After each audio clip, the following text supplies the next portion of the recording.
मोह निशातम देख विशेष, मोह निशातम देख विशेष। अखंड तिमार हुए सुखधामी, अखंडित विमार हुए सुखधामी। पूर्ण प्रकाश भयो उर्मे, पूर्ण प्रकाश भयो उर्मे। हिम द्वैत गयो लख एक ललामी, हिम द्वैत गयो लख एक ललामी। सद्गुण कुंज खिले मन मानस, सद्गुण कुंज खिले मन मानस। कर्मोलूक दुरे बहुकामी, कर्म उलूक दुरे भवगामी। आत्म रूप विराज रहे, आत्म रूप विराज रहे। गुरुदेव को बारंबार नमामि, गुरुदेव को बारंबार नमामि। ब्रह्मचर्य व्रति सो अखंड धृति, ब्रह्मचर्य व्रति सो अखंड धृति। सुकृति सन्मार्ग किए जिन तय, सुकृति सन्मार्ग किए जिन तय। प्रकृति से परे विकृति को हरे, प्रकृति से परे विकृति को हरे। संसति संताप की हो जिन क्षय, संसति संताप कियो जिन क्षय।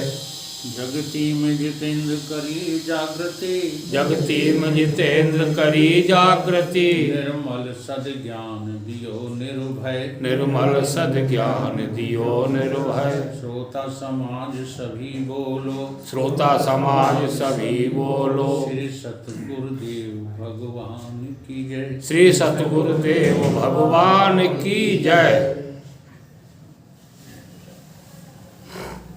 मंगलाचरण के बाद श्री विचार सागर का प्रथम तरंग प्रारंभ होता है। सर्वप्रथम इसमें ग्रंथ की महिमा का वर्णन किया गया। अब मैंने कई बार महिमा शब्द को समझाया है, फिर से पुनरावृत्ति करते हैं। महिमा किसको कहते हैं? जितने भी जो है कार्य होते हैं, उन कार्यों में वैभव होता है और विभूति होती है। जैसे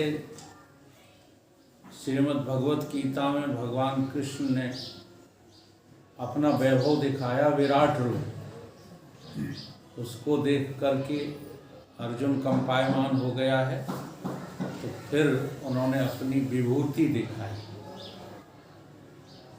अर्थात वहाँ यही समझाया कि जो मेरी विभूति है वही वैभव है। चतुर्भुज रूप जो दिखाया वो विभूति था, फिर विराट रूप दिखाया वो वैभव। ऐसे ही हमारा आपका सबका ये वैभव और विभूति होती है। लेकिन वैभव और विभूति जिसकी वजह से होती है, उसी के बारे में वर्णन करना, उसी के बारे में विचार करने का नाम है महिमा। जैसे उदाहरण लीजिए, जगदीश ने धन कमाया, वो सब धन की वजह से चारों तरफ इनका वैभव हुआ।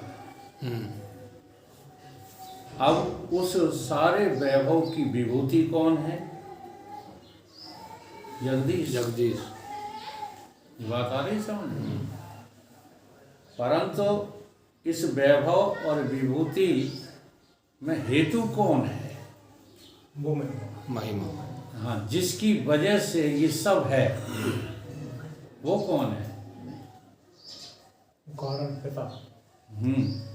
वो है इनके पिताजी। अगर पिताजी ही न होते तो कहाँ जगदीश होते, वो कहाँ जगदीश का वैभव होता? नहीं, कुछ नहीं होता। तो महिमा दिमाग में बैठा लो। अब ये जो महिमा गाई जाती है, महिमा वो एक की गाई जाती है, उसी का नाम है ब्रह्म।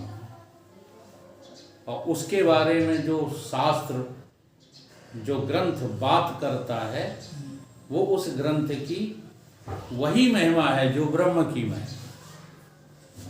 महिमा तो एक ही है, एक की ही होती है। महिमा किसी दूसरे की नहीं हो जाती। जो सभी का जो मूल कारण होता है, और उसे कारण भी नहीं कह सकते हैं, क्योंकि वो किसी का कारण भी नहीं है, वो किसी का कार्य भी नहीं है, लेकिन महिमा उसी की होती है। इसी प्रकार से सारे पुराणों में है, महिमा एक सत्य चेतन ब्रह्म आत्मा की ही है, किसी और की नहीं है। लेकिन वैभव में और विभूति में नाम रख दिए गए हैं। किसी को शिव कह दिया, किसी को गरुण कह दिया, किसी को गणेश कह दिया, किसी को कोई नाम दे दिया, किसी को राम नाम दे दिया, किसी को कृष्ण नाम दे दिया। तो महिमा किसकी है? एक चेतन शुद्ध ब्रह्म की। अब ब्रह्म भी नाम है, ब्रह्म भी एक नाम ही तो है, क्योंकि यदि तुम जीव कहोगे तो ब्रह्म कहना पड़ेगा, संसार कहोगे तो ब्रह्म कहना पड़ेगा, लेकिन ये कहने सुनने में भी नहीं आता, ये तो अनुभव कम है। तो महिमा विचार सागर ग्रंथ की। भर्यो वेद सिद्धांत जल, जामे अति गंभीर, अस विचार सागर कहूँ, पेख मुदित भय धीर। क्या कह रहे हैं?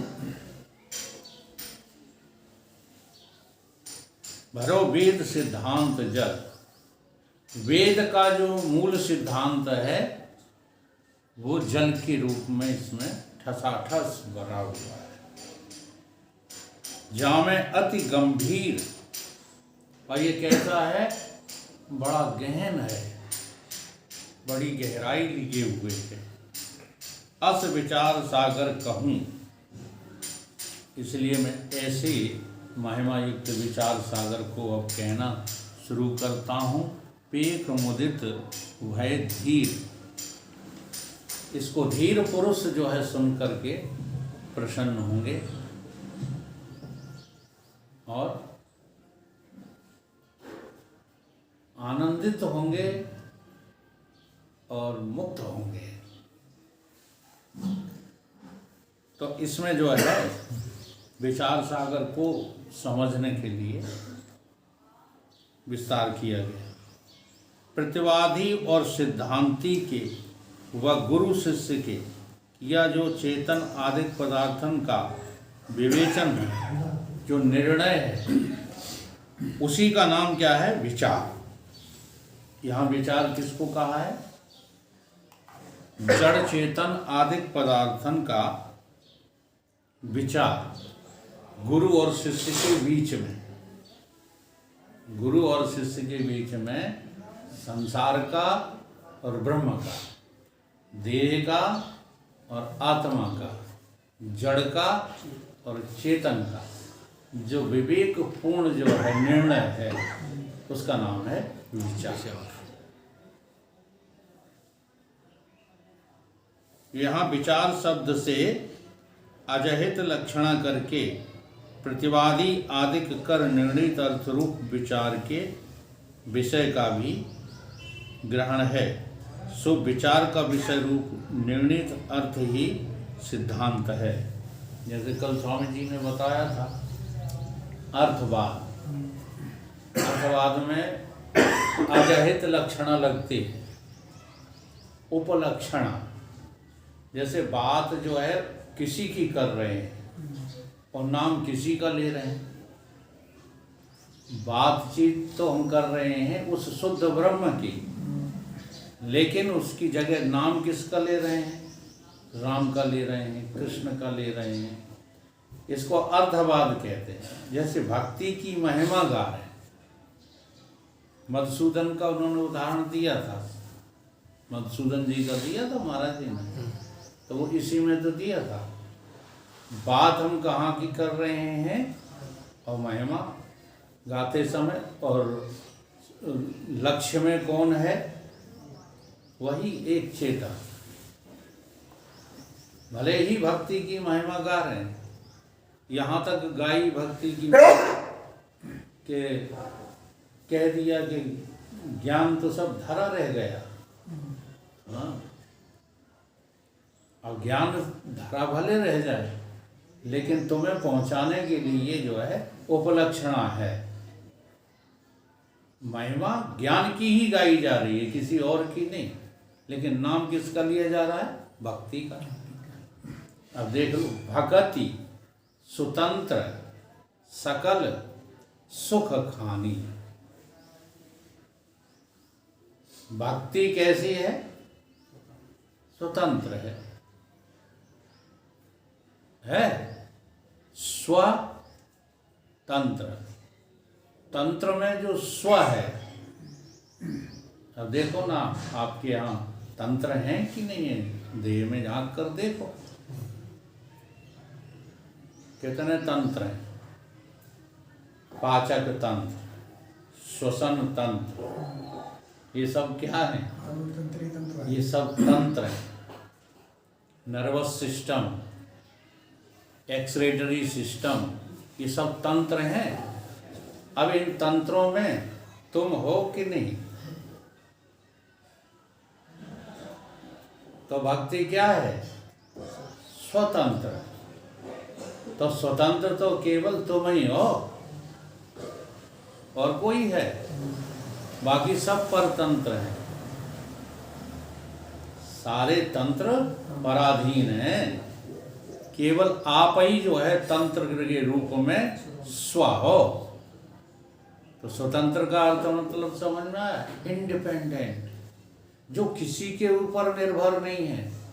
सारे के सारे उसी के ऊपर निर्भर हैं, उसे स्वतंत्र कहते हैं। उसका नाम चाहे तुम भक्ति रख लो, चाहे शक्ति रख लो, चाहे निरुक्ति रख लो, चाहे जप्ति रख लो, जो रखना है सो नाम तुम्हारी इच्छा।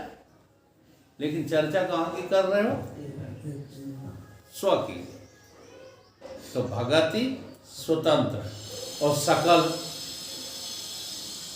सकल सुख खानी। और कोई तो सकल सुख की खान हो ही नहीं सकता चेतन के अलावा।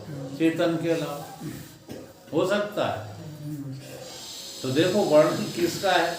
नाम भक्ति का है, महिमा भक्ति की गाएगा। सारा ज्ञान के ऊपर। और फिर एक बात तो लकड़ी तोड़ कर दी गोस्वामी जी ने, कतई नहीं छिपाई कि बिन सत्संग न पावे है। जब तक आप जो है सत्य का संग नहीं करेंगे। और सत्य क्या है?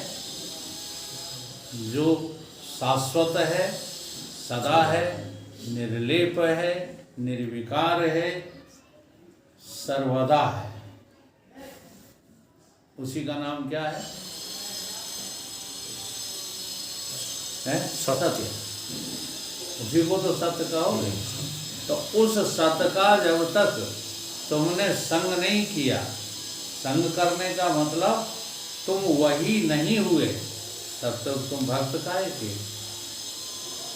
बिन सत्संग न पावे है। तो किसकी है महिमा? महिमा उसी एक चेतन की है, नाम भक्ति का लिया गया।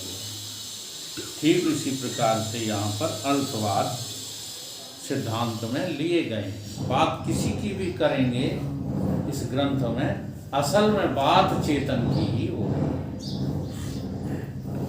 प्रतिवादी व शिष्य रूप पवन करके ब्रज जो सिद्धांती है वो गुरु रूप मेघ है। प्रतिवादी कहते हैं जवाब देने वाले। वो यहाँ इस ग्रंथ में कैसा बताया गया है? मेघ रूप, मेघ रूप पवन है। इस साधारण पवन में और मेघ रूप पवन में अंतर जानते हो? यहाँ मेघ रूप पवन क्यों कहा गया है? मेघ कहते हैं बादलों को, ठीक है। अब मेघ जो होता है वो बिल्कुल शुद्ध होता है, जब उसमें से पानी जो है बरसता है तो आपके कुछ दूरी तक शुद्ध ही रहता है। ये जमीन पर आता है वो बिल्कुल शुद्ध पानी नहीं होता। फिर उसमें जो है वायु आदि का मिश्रण होने लगता है। जैसे ही पृथ्वी की गुरुत्वाकर्षण शक्ति के दायरे में आई वो बूंद के दूषित हो जाती है। तो गुरु कौन है? गुरु मेघ रूप है। जैसे कल एक चीज बताई थी महाराज जी ने, तो इतने निष्ठावान हैं कि वो उसके अलावा किसी की बात करना नहीं चाहते। सच्ची बात तो ये है, लेकिन चूँकि भगत लोग बहुत नीचे तक गिरे हुए हैं तो सारी बातें वो याद कर कर के सुनाते रहते हैं। उन्होंने कहा गुरु कौन है? निर्गुण निराकार ब्रह्म है, ठीक है। सगुण निराकार ईश्वर है, और सगुण साकार भगवान है। तो गुरु कौन है? कौन है? निर्गुण साकार। अब उन्होंने जो है आपको ठीक स्पष्ट करने के लिए ऐसा बोला, नहीं तो वास्तविकता क्या है कि ये ब्रह्म, ईश्वर और भगवान ये सभी तो है गुरु। गुरु ब्रह्मा, गुरु विष्णु, गुरुर्देवो महेश्वरा, ये ईश्वर हो गया कि नहीं हो गया? हो गया। और गुरु साक्षात परब्रह्म। साक्षात कौन है? निर्गुण निराकार। तो ईश्वर भी है गुरु और ब्रह्म भी है गुरु। अच्युत तुम्हारे सामने बैठे समझा रहे हैं तो भगवान भी गुरु, वो गुरु ही। इसलिए गुरु सब कुछ है। लेकिन जो जल्दी समझ में आ जाए आपके, नहीं तो आप गुरु देह बस देह को मानते रहते हो, संत देह को मानते रहते हो। जब ये कहा जाता है ना, जैसे उन्होंने एक दोहा कहा, कहें कबीर सुनो भाई साधु, हाँ, तो उछल पड़े कि हम ही साधु हैं। हाँ, अब साधु किस लिए कहा जा रहा है ये तो विचार करते नहीं। वही देह सामने बैठा असाधु भी तो हो सकता है। वस्त्र आप चाहे जैसे पहने हो, लेकिन साधुता और असाधुता तुम्हारे भीतर की बात है ना कि बाहर की। परंतु ऐसा लगता है कि हम वस्त्रों से ही साधु हो गए, या हम बहुत ज़्यादा बातचीत करने से साधु हो गए। तो ऐसा नहीं है। इसलिए गुरु ब्रह्म भी है और गुरु शरीर भी है। अच्छा, बिना शरीर के गुरु तुम्हें कैसे समझा, जरा हमें ये बता दो। गुरु निर्गुण है। अब निर्गुण जब तक सगुण नहीं होगा, निर्गुण जब तक सगुण नहीं होगा तब तक साकार कैसे हो जाएगा? नहीं होगा। सभी स्तर जो है गुरु को पता है, इसलिए वो गुरु है। तुम शिष्य इसलिए हो कि तुम केवल देह के स्तर में जी रहे हो। इससे ऊपर की बात तुम्हें गुरु से सीखना है।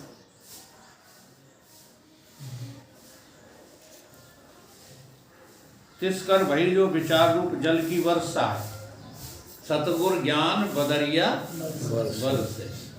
ये सतगुर की ज्ञान रूपी वर्षा ही विचार सागर है। ता सहितता का विषय रूप वेद का सिद्धांत इसका जल है। और वेद का जो मूल सिद्धांत है वो क्या है? वेदांत। चारों वेदों का मूल सिद्धांत रोजाना महाराज जी समझाते रहे। हाँ, कि निर्माण विभाग में 96,000 श्लोक हैं। निर्माण विभाग किसको कहते हैं? कर्म को और उपासना को। और ज्ञान को क्या कहते हैं? प्रमाण विभाग। उसमें सिर्फ 4000 श्लोक हैं, लेकिन वो जो 96,000 श्लोक हैं वो तुम्हें संसार में फंसाने के लिए नहीं है, बल्कि 4000 श्लोकों तक आने की पात्रता बनाने के लिए।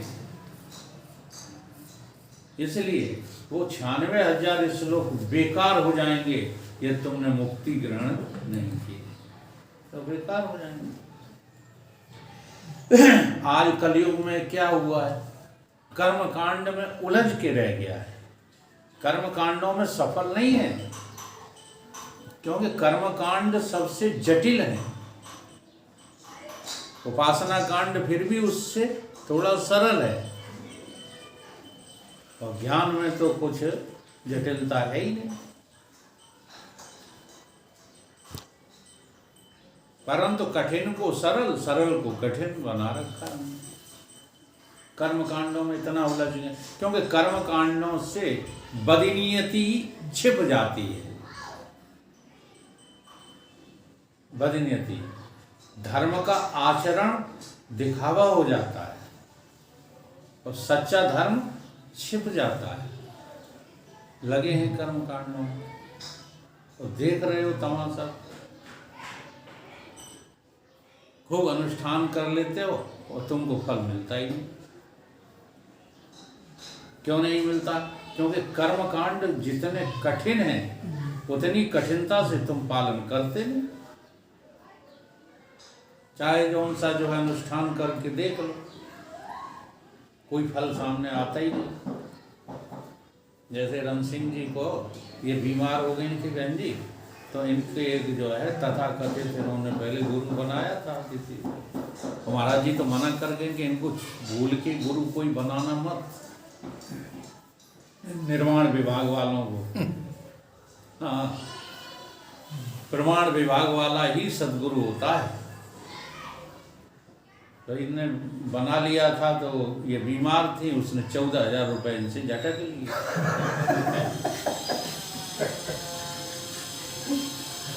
तो धर्म की ओट लेकर के घृणित पाप हो रहे हैं दुनिया में। इसलिए कर्म कांड को इतनी मान्यता देने की आवश्यकता ये नहीं है कि कर्म कांडों से नफरत करो, लेकिन जो तुमसे बनता नहीं है वो तुम क्यों जो है जबरदस्ती। त्रुटि होने पर प्रतिवाद दोष लग जाता है। हाँ जी, जबरदस्ती कराते हैं। अगर आप में उसमें जो है दोष आ गया ना, तो उसका फल भी विपरीत आएगा, प्रतिकूल चला जाएगा। इसलिए कर्म कांडों से किसी फल की प्राप्ति के चक्कर में ना रहा करो। वहाँ केवल गोस्वामी जी की एक ही बात ध्यान में रखो, काहू न को सुख दुख कर दाता, निज कृत कर्म हो। ताका सागर की नाई विस्तीर्ण होने कर सागर रूप ग्रंथ है। इसलिए ये सतगुरु ज्ञान की बदली से जो जल है ना बरसेगा, वो सागर रूप है। बाकी आदतें लेकर के अंत पर्यंत वर्णों की समष्टि रूप भूमिका है। इसमें जो अक्षर दिए गए हैं वो सब उसकी भूमिका है। तामे उक्त वेद का सिद्धांत रूप जल भरा हुआ है। इसके सप्त प्रकार रूप तरंग कहें लहरें हैं। जो तरंग दी गई हैं वो लहरें हैं। इसमें अनेक छंद रूप जो है जल जंतु हैं। कठिन प्रसंग रूप जो है, जो कठिन कठिन प्रसंग आएंगे वो मगर है, मकर। उत्तम छंद रूप इसमें सीपियाँ हैं, जिनमें वर्ण मैत्री आदि नैतिक हैं, और यहाँ में शुद्ध स्वरूप के निर्णय रूप मणि आणिक आदि भी हैं। विवेक आदि साधन रूप चतुर्दश रतन हैं। जो साधन आएंगे वो रतन हैं। या के उल्लंघन करने को जिज्ञासु की बुद्धि रूप नौका, इसे पार करने के लिए जिज्ञासु की बुद्धि, सबकी बुद्धि नहीं, जिज्ञासु की बुद्धि नौका का काम करेगी। और अभ्यास रूप शुभ पवन है, उसका वो अभ्यास करेंगे तो वो जो कैसी है, स्वच्छ पवन है।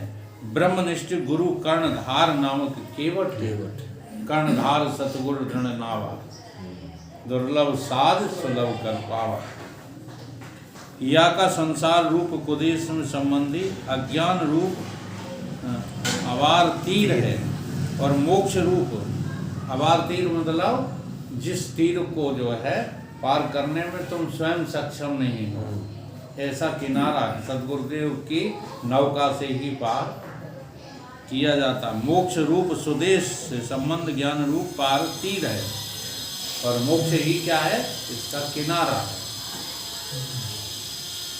इसके श्रद्धापूर्वक पढ़ने रूप उल्लंघन करने का मोक्ष रूप सुदेश की प्राप्ति इसका फल है।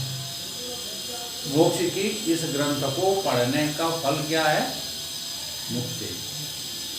अब इसका अर्थ जो है हम गलत न लगाएं कि चाहे जैसे पढ़ लें हम तो मुक्त हैं, नहीं। इसको समझ करके अपने जीवन में उतारने से जो फल आएगा वो मोक्ष है। ठीक है, ऐसा है विचार सागर नाम का ये ग्रंथ। और पेख का अर्थ क्या कहिए, गुरुमुख द्वारा श्रद्धा भक्ति पूर्वक या का श्रवण मनन रूपक जो विचार है वही पेखना है ना। क्या है, पेखने का मतलब है उसमें से गुजरना। जग पेखन देखन हारे, विधि हर समूह न चावन हारे। मुदित कहिए स्वरूप के साक्षात्कार रूप अपरोक्ष ज्ञान द्वारा अविद्यात कार्य रूप अनर्थ की निवृत्ति पूर्वक परमानंद को प्राप्ति। इसको क्या कहेंगे, मुदित। मुदित का मतलब होता है आनंद। अब वो कौन सा आनंद है, सारे आनंदों का उल्लंघन करके, सारे आनंदों को पार करके जो आनंद परम रूप से तुमको जो है अनुभूत होगा, प्राप्त नहीं। हाँ, वो तो समझाने के लिए बात उससे महाराज जी कह रहे थे, प्राप्ति की प्राप्ति, निवृत्ति की निवृत्ति, ये तो समझाने के लिए है। परमानंद की प्राप्ति और दुखों की अत्यांतिक निवृत्ति। अब परमानंद तो तुम्हारा स्वरूप ही है। अब स्वरूप की कोई प्राप्ति की जाती है। कोई कहे कि तुम अपने को जानो, तो अपने को जानने के लिए तुम्हें कौन सी जो है कुल्हाड़ी चलाना पड़ेगी, हैं? कहाँ से खींचना पड़ेगा अपने को प्राप्त करो। केवल समझ ही तो आना है, समझ। बस समझ का नाम ही जो है परमानंद की प्राप्ति।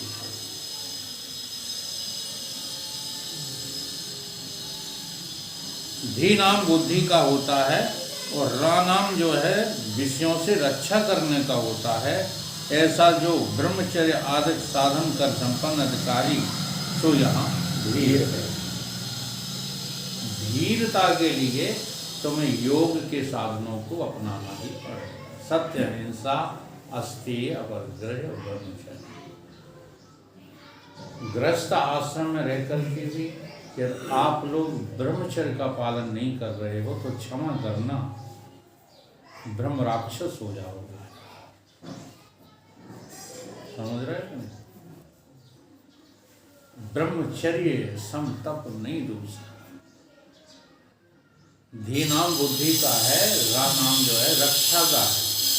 अपनी बुद्धि की रक्षक बनो, तो उसकी रक्षा के लिए तुम्हें सत्य, अहिंसा, अस्तेय, अपरिग्रह और ब्रह्मचर्य, इनका पालन करना पड़ेगा। इनमें से तुम एक का पालन करना शुरू कर दो, 500 तुम्हारे में आ जाएंगे। चाहे ब्रह्मचर्य से शुरू करो, चाहे सत्य से शुरू करो, किसी से भी आप प्रारंभ तो कर दो, चाहे अहिंसा से शुरू करो। ये बड़े विचित्र धर्म के लक्षण है। एक है साध है, सब सद है, इसीलिए कहा है, और सब साध है, सब जाने। यानी साध है, तुम सबको फिर रहे हो, पालन एक को नहीं, साध एक को भी नहीं पालन। तो एक का तो तुम पालन करके देखो, सब आ जाते। बहुत बड़ा चमत्कार होता है। एक का पालन करना।